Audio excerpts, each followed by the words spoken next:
Mr. Chairman, in the very limited time that is available to me, let me make a few observations. First, the COVID situation made many countries vulnerable to debt.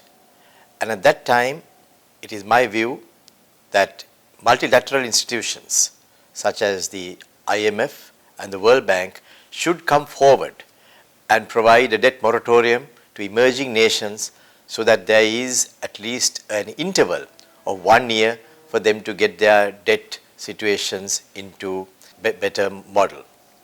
At the same time, we got to understand that global crises need global responses, and that's why an across the board moratorium to the developing nations and the emerging nations would have been very helpful to ensure that all countries would stay healthy in the face of this global crisis. The second is the rating agencies, the fact that the rating agencies pretend that there is no such crisis. They apply the same yardsticks that have been applied in normal times.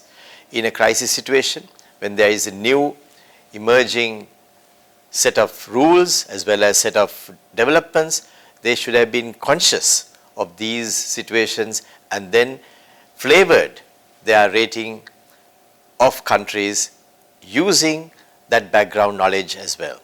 And that was a big drawback, and additional pressure was put across emerging nations during that time. Let me make the final point, which is more universal. That is, when countries which are advanced make investments in countries which are less advanced, it is called a loan. But when countries which are less advanced give loans to those countries which are more advanced, it is called an investment.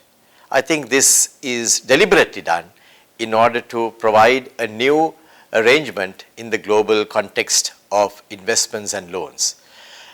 The reason for that is that often investments attract very low interest rates, whereas the loans attract very high interest rates. That is, I think, something that we should address carefully.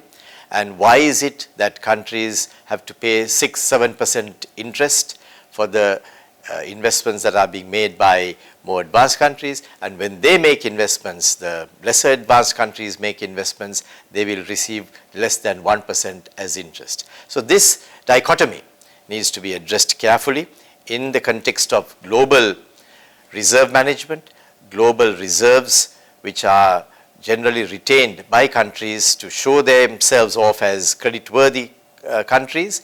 And I think it's time that this was addressed in a universal manner in order to bring equity and clarity to the situation.